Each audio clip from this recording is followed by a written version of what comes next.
दुश्मनी जमकर करो लेकिन ये गुंजाइश रहे। दुश्मनी जमकर करो लेकिन ये गुंजाइश रहे। जब कभी हम दोस्त हो जाएं तो शर्मिंदा ना हो। सलाम, नमस्ते, सत श्री अकाल। मैं हूं आपके साथ हर्षिता मिश्रा और आप देख रहे हैं टाइम्स मेल। इस वक्त पूरी दुनिया में इजराइल के खिलाफ गजब की नफरत देखने को मिल रही है। हर तरफ इजराइल के खिलाफ गुस्से का इजहार किया जा रहा है। यहाँ तक कि जिन देशों में लोकतंत्र नहीं है उन देशों की तरफ से भी इजराइल के खिलाफ बयानबाजी हो रही है। इजराइल इस बात से भी परेशान है कि उसके खिलाफ दुनिया के कोने कोने से आवाज उठ रही है। कई गैर इस्लामिक देशों ने भी इजराइल से अपने रिश्ते खत्म कर चुके हैं। जिन देशों में इस्लामी निजाम कायम नहीं है उन देशों की तरफ से इजराइल के खिलाफ आवाज उठ रही है। गजा में अपने कत्लेआम को जायज ठहराने के लिए इजराइल बहुत बड़े बड़े दावे कर रहा है, लेकिन उनके दावे ताश के पत्तों की मानिंद बिखर चुके हैं। इजराइल के खिलाफ लगातार बढ़ती नफरत ने नेतन्याहू की नींद हराम कर रखी है।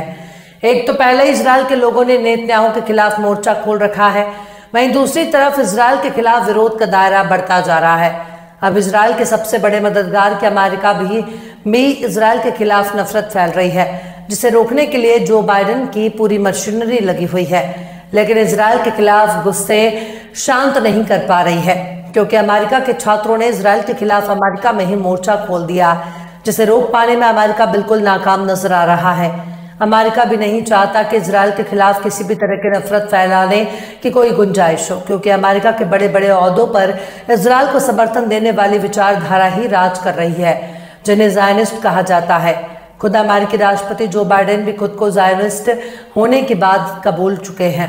ज़ायनिस्ट विचारधारा वाली बाइडेन की सरकार रहने के दौरान अगर इजराइल के खिलाफ ही विरोध प्रदर्शन होने से इजरायली लॉबी बहुत परेशान है।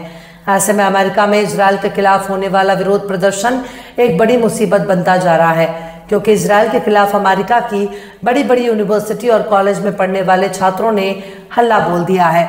इजराइल के खिलाफ उन लोगों ने अमेरिका के भीतर ही अपनी अपनी यूनिवर्सिटी और कॉलेज के कैंपस में धरना प्रदर्शन करना शुरू कर दिया, और ये विरोध प्रदर्शन इतने बड़े पैमाने पर हो रहे हैं कि बाइडेन ने इसे रोकने के लिए अपनी पूरी ताकत झोंक दी है, पर यह प्रदर्शन रुकने के बजाय बढ़ता ही जा रहा है। यहाँ तक कि अमेरिका दूसरी यूनिवर्सिटी और उनके कॉलेजों तक फैल रहा है।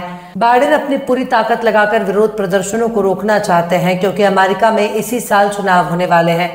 ऐसे में ज़ायनिस्ट आइडियोलॉजी के बड़े बड़े कारोबारी और संस्थाओं से इनको मिलने वाली मदद रुक जाएगी।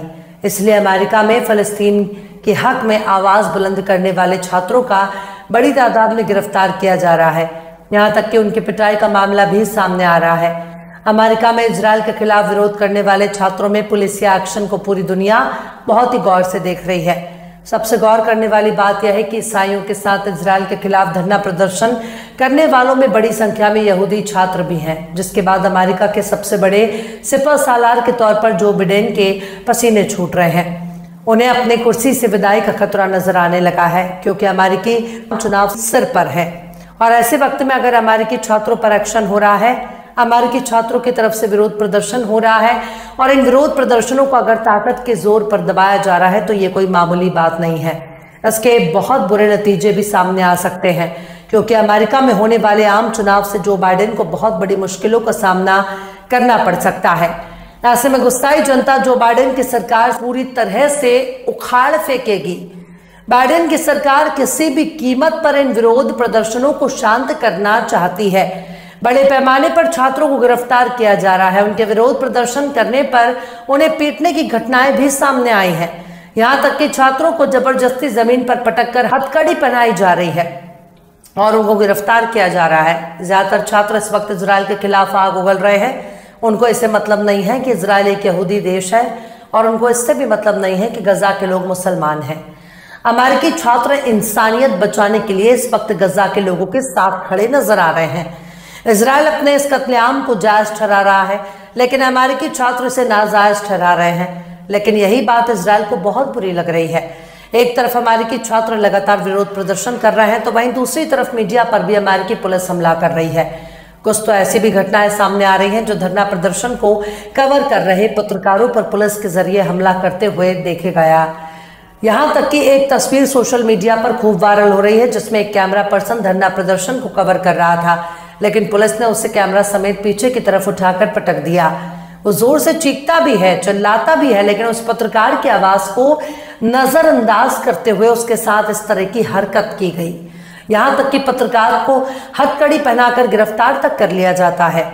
पर सबसे गौर करने वाली बात यह है कि इन तमाम घटनाओं को एक ऐसे देश के सामने आ रही हैं जो देश अभिव्यक्ति की आज़ादी का सबसे बड़ा ठेकेदार माना जाता है। ये वही अमेरिका है जो किसी दूसरे देश में धरना प्रदर्शन को दबाने, कुचलना और प्रदर्शनकारियों को गिरफ्तार करने की घटनाओं पर अभिव्यक्ति के नाम पर टोकरी भर भर कर आंसू बहाता है।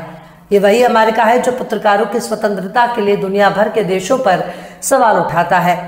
ये वही अमेरिका है जो पूरी दुनिया में सबसे ज्यादा प्रेस की आजादी की बात करता है, लेकिन आज इसी अमेरिका में विरोध प्रदर्शन को कवर करने वाले पत्रकारों के ऊपर हमले हो रहे हैं। उनको पुलिस के जरिए जमीन पर गिराया जा रहा है और उनको गिरफ्तार करके ले जाया जा रहा है। अगर यही घटना भारत में होती, अगर ईरान में नजर आई होती, यही घटना अगर रूस में या चीन में नजर आई होती, तो अमेरिका अभिव्यक्ति की आजादी के नाम पर लंबे लंबे प्रवचन सुना रहा होता। लेकिन जब खुद के देश में इस तरह की घटनाएं सामने आ रही हैं, तब अमेरिका की सारी पोल पट्टी खुल चुकी है।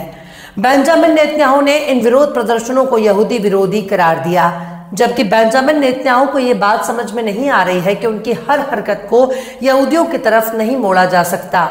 नेतन्याहू भी इस बात को समझ रहे हैं कि विरोध प्रदर्शन करने वालों में एक बड़ी तादाद यहूदियों की है और यहूदी होकर कोई क्यों किसी यहूदी के खिलाफ विरोध प्रदर्शन करने जाएगा।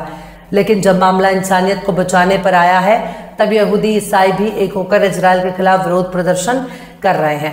अमेरिका के बड़े बड़े सेनेटर अपने घर में दुबक दुबक कर बैठे हैं, क्योंकि अगर किसी भी प्लेस में उनकी मौजूदगी नजर आती है तो वहां उनका विरोध होने लगता है। अब आप समझ लीजिए कि अगर बाइडेन के सांसदों का विरोध, खुलेआम विरोध हो रहा है, तो बाइडेन की कुर्सी का क्या होगा। साफ है कि बाइडेन की विदाई तय है। बहरहाल चलते चलते आखिर में शकील बदायूनी ने भी क्या खूब फरमाया है। कांटों से गुजर जाता हूं दामन को बचाकर, कांटों से गुजर जाता हूं दामन को बचाकर, फूलों की सियासत से मैं बेगाना नहीं हूं। फिलहाल इस खबर में बस इतना ही। इस खबर को आप हमारे साथी शम्स तबरेज की कलम से सुन रहे थे। आपको कैसा लगा कमेंट बॉक्स में आप जरूर बताइएगा। वीडियो पसंद आए तो लाइक करें। हमारे वीडियो को डाउनलोड करके सोशल मीडिया पर अपलोड करने पर YouTube और Facebook आपको ऑटोमेटिक कॉपीराइट स्ट्राइक भेजकर YouTube चैनल और Facebook को बंद कर सकता है। इसलिए वीडियो पसंद आए तो YouTube के वीडियो लिंक को Facebook, ट्विटर, व्हाट्सएप पर अपने रिश्तेदार, यार, दोस्तों को शेयर करें और बेबाक, निष्पक्ष, स्वतंत्र पत्रकारिता को सपोर्ट करने के लिए आप हमारे चैनल टाइम्स मेल को जरूर से सब्सक्राइब करें और हाँ, बेल आइकन की घंटी वाली बटन को भी जरूर से दबा दें, ताकि आपको हमारे आने वाले नए वीडियो की नोटिफिकेशन फौरन ही मिल जाए। फिर मिलते हैं किसी और वीडियो में एक नई खबर के साथ। हर्षिता मिश्रा को दीजिए इजाजत। जय हिंद। अगर अभी तक आपने हमारे चैनल टाइम्स मेल को सब्सक्राइब नहीं किया है तो जल्दी से सब्सक्राइब कर दें और बेल आइकन भी प्रेस कर दें।